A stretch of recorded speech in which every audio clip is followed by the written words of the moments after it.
नमस्कार। आज हम सब मिलकर भगवद गीता के एक बहुत ही शक्तिशाली विचार को समझने की कोशिश करेंगे। जानेंगे कि कैसे संशय यानी डाउट हमारी पूरी जिंदगी को रोक सकता है और वो कौन सी ज्ञान की तलवार है जिससे हम इस पर विजय पा सकते हैं।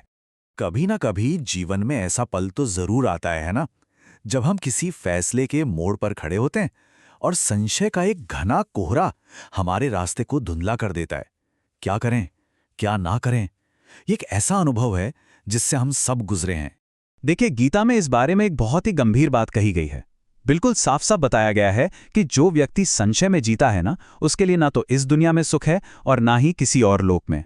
सच तो यह है कि संशय हमारी शांति और हमारे आनंद का सबसे बड़ा शत्रु है। तो चलिए अब इस समस्या की जड़ तक चलते हैं।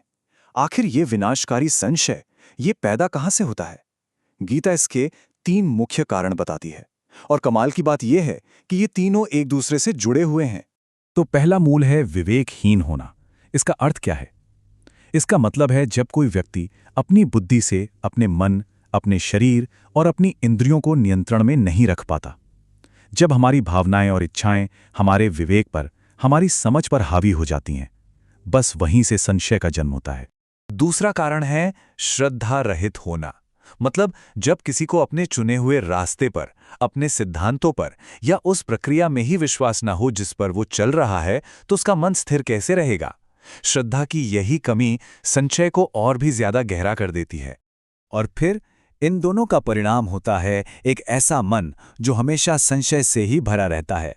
ऐसा व्यक्ति कभी भी परम सुख को पा ही नहीं सकता, क्योंकि उसका मन तो हर समय शंकाओं के जाल में फंसा हुआ है। लेकिन गीता सिर्फ समस्या बताकर नहीं छोड़ती, वो एक बहुत शक्तिशाली समाधान भी देती है। और ये समाधान एक बड़े ही अद्भुत रूपक के साथ आता है, और वो है ज्ञान की तलवार। तो क्या है ये समाधान? गीता कहती है विवेक विज्ञान रूप तलवार। अब देखिए, ये कोई लोहे की तलवार नहीं है, ये है सही और गलत में भेद करने वाले ज्ञान की वो तेज धार, जिससे हृदय में बैठे अज्ञान से पैदा हुए संशय को जड़ से काटना होता है। ठीक है, तलवार तो मिल गई, लेकिन अब सवाल यह उठता है कि इस तलवार को चलाया कैसे जाए। इसके लिए गीता कर्मयोग का मार्ग दिखाती है, जिसे समत्व का मार्ग भी कहते हैं। मतलब हर परिस्थिति में एक समान भाव से कर्म करना। इस रास्ते पर चलने की विधि बहुत ही सीधी है। पहला कदम, अपने सभी कर्मों को परमात्मा को समर्पित कर देना। दूसरा, कर्म के फल की इच्छा का त्याग करना, सिर्फ कर्म पर ध्यान केंद्रित करना। और तीसरा, सफलता हो या असफलता, दोनों में एक समान भाव से यानी समत्व में स्थित रहना। और यहां पर इन 2 रास्तों का अंतर बिल्कुल साफ नजर आता है। एक तरफ है संशय से भरा हुआ इंसान जो परमार्थ से भटक जाता है, उसे कभी सुख शांति नहीं मिलती। और दूसरी तरफ है समत्व युक्त पुरुष जो अपने कर्मों को अर्पण करके और विवेक से संशय का नाश करके कर्म के बंधन से भी मुक्त हो जाता है। और इन सभी शिक्षाओं के बाद भगवान श्री कृष्ण अर्जुन को एक सीधा और स्पष्ट आदेश देते हैं।